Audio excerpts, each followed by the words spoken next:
मन धागा धागा जोडते नवा मालिकेच्या आजच्या भागामध्ये सार्थक हा आनंदीच्या आईच्या घरी आलेला असतो.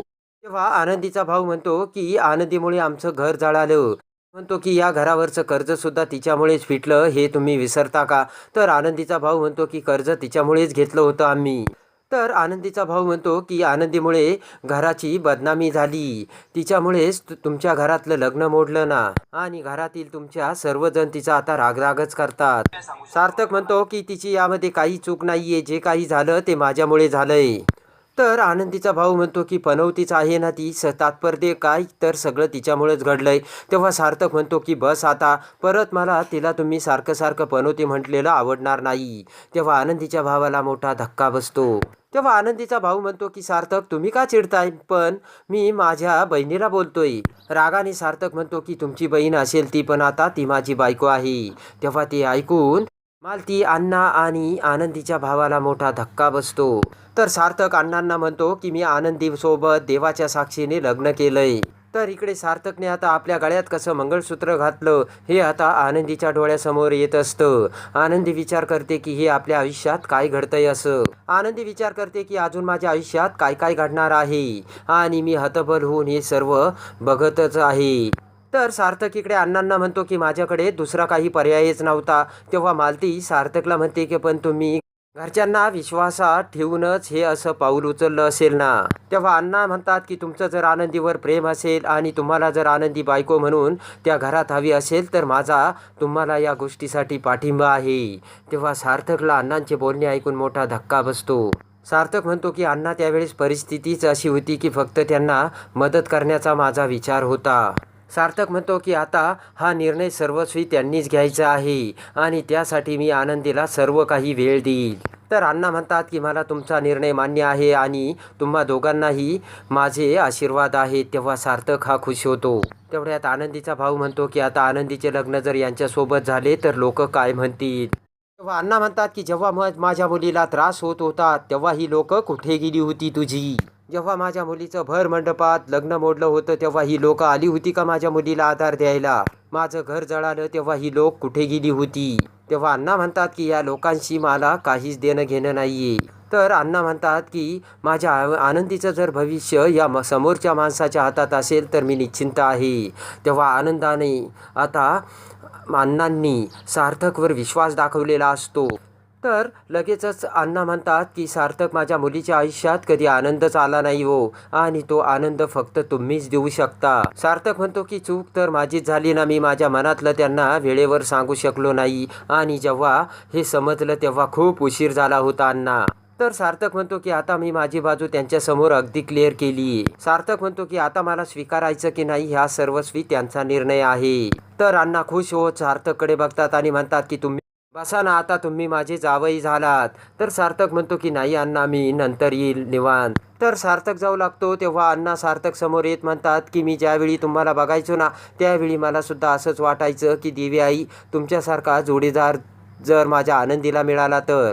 आणि अखेर तो मिळाला. तेव्हा अण्णांच्या डोळ्यातून अश्रूंच्या धारा वाहत असतात. तर सार्थकला बरं वाटतं. अण्णा म्हणतात की मला तुम्हाला एकदा मिठी मारायची जावई म्हणून. तेव्हा सार्थक आणि अण्णा दोघेही एकमेकांना मिठी मारतात. इकडे आता आनंदी ही तिच्या बेडरूममधून खाली येते. तर खाली सुधा, वृंदा सर्वजण नाश्ता करत असतात. आनंदीकडे बघत शलाका लगेचच म्हणते की आई बघ आली ती. तर लगेचच वृंदा ही रागाने आनंदीकडे बघते आणि म्हणते की काही लोकांना ना लाजच नसते. दुसऱ्या माणसांच्या घरात सरळ धर्मशाळा समजून घुसतात ते लोक. तेवढ्यात वृंदा हसतच केदारला म्हणते की केदारला राव, आता श्रीमंतांची घरं लुटण्याची चोरांनी सवय बदलली. वृंदा म्हणतात की पूर्वी ते लोक दरोडे घालायचे, तिजोऱ्या फोडायचे, पण आता ते लोक सरळ दुसऱ्याच्या श्रीमंताच्या घरातील मुलांना पटवतात आणि त्यांच्याशी लग्न करून घरं लुटतात. तेव्हा आनंदीला मोठा धक्का बसतो. केदार म्हणतो त्या दिवशी तर लग्नात ऐतिहासिक भाषण केलं होतं लग्नच नाही करणार म्हणून, आणि आता काय केलंय? वृंदा म्हणते की पण आता तिला माहीतच नाहीये मी तिची कशी शाळा घेणार आहे ती. तेवढ्यात शलाका ही आनंदीवरच्या अंगाचा ड्रेस बघून म्हणते की हा ड्रेस तर मागच्या वर्षी आपण दिवाळीला आनंदाने दिला होता हिला. तर शलाका म्हणते की बाई हिने आता ड्रेससुद्धा चोरायला सुरुवात केली. तर वृंदा म्हणते की बाई शलाका तुझे दागदागिने आणि कपडे व्यवस्थित ठेव बरं का.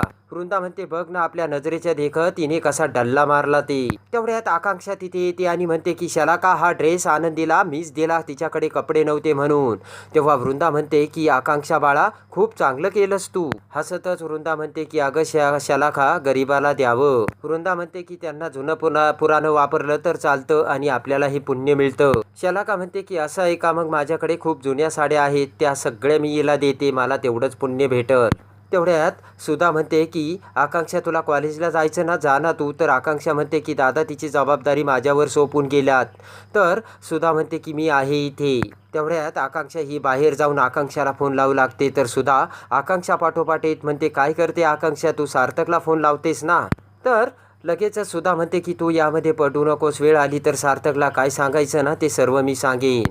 त्यानंतर आता सुधा ही लगेचच आनंदी समोर येते आणि आनंदीला म्हणते की चहा घेतलास का तू. तर आनंदी म्हणते नाही. तेव्हा सुधा म्हणते की आमच्या घरात एक प्रथा आहे, घरातील पहिला चहा हा सुनेना बनवायचा असतो, बरोबर ना.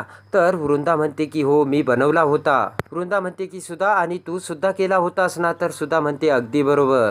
तेवढ्यात आनंदी ही गुपचूप लगेच किचनमध्ये जाऊ लागते. तर तेवढ्यात सुधा म्हणते की थांब.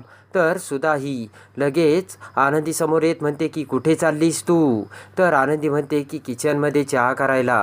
तर सुधा म्हणते की मी सांगितलेलं तू नीट ऐकलं नाही आहेस, मी म्हटलं घरातील सुनेने पहिला चहा करायचा असतो आणि तुला तर आम्ही या घरची सून मानतच नाही आनंदी. ते ऐकून आनंदीला मोठा धक्का बसतो आणि त्यामुळे तुझ्याकडून चहा करण्याची आमची अपेक्षा नाहीये. तेवढ्यात रागाने वृंदा ही किचनमध्ये पेटीतून एक खडू काढते आणि त्या खडूने किचनमध्ये समोरच एक रेषा काढते. तर वृंदा म्हणते की वेळेला उष्ट खाणाऱ्या आणि तोंड घालणाऱ्या पालीसाठी ही रेषा आखली मी. तेव्हा आनंदीला मोठा धक्का बसतो. तर सुधा म्हणते की राहिला प्रश्न आता चहाचा. तर आत्ता चहा संपलाय बरोबर ना शलाका. तर शलाका म्हणते की थांब मी बघते काकू आणि म्हणते की हो खरंच चहा संपलाय. शलाका म्हणते की थोडाफार आहे, एक गोट होईल त्याचा. वृंदा म्हणते की शलाका माझ्या कपात बघ बरं, घोटभर उरला असेल. ओत घोटभर असलेला तो चहा त्या आनंदीच्या कपात. तर शलाका म्हणते की आई उष्टा का. तर वृंदा म्हणते की हो अशा लोकांना काहीही चालतं, घोटभर काय आणि कपभर काय. त्यानंतर शलाका सर्वांच्या कपातील तो उष्टा घोटभर चहा आनंदीच्या कपात ओतत तो आनंदीला देते. वृंदा तो चहाचा कप आनंदी समोर धरते आणि म्हणते घे ना, आणि पटकन तो चहाचा कप खाली टाकते. तर त्याचे तुकडे तुकडे होतात. तर वृंदा म्हणते की आता काय करायचं, चहा तर सांडला. तर आनंदी ही रडतच आतमध्ये निघून जाते. तर शलाका हसतच म्हणते ही तर पळून गेली. तेव्हा वृंदा म्हणते की असंच हिला आपण आता घरातून पळून लावू. तेवढ्यात सार्थक तिथे येतो आणि फुटलेला कप बघतच म्हणतो की कप कसा फुटला. तेव्हा वृंदा म्हणते की अरे तू जिला घरात आणलं ना तिच्यासाठी आलं मिरची घालून चहा केला होता आणि बघ ती वेंधळी निघाली आणि तिने कप फोडला. त्यानंतर आता सार्थक हा आनंदीकडे येतो. तर आता सार्थक म्हणतो की आनंदी माझ्यासाठी तू इथे थांब. तर आनंदी म्हणते की मला या घरात नाही राहायचंय. तर आता सुधा म्हणते की ही आनंदी जर अशीच घरात थांबली तर आदर्शसारखा सार्थकसुद्धा आपल्याला या घरात दारू पित असताना दिसेल. तेव्हा सुधाला मोठा धक्का बसतो. तर आता सार्थक त्याच्या प्रेमाने आनंदीला जिंकून आनंदी ही सुधाचे मन कसे जिंकते हे बघण्यासाठी आणि मन धागा धागा जोडते नवा मालिकेच्या डेली अपडेटसाठी आपल्या चॅनलला लाईक करा, सबस्क्राईब करा.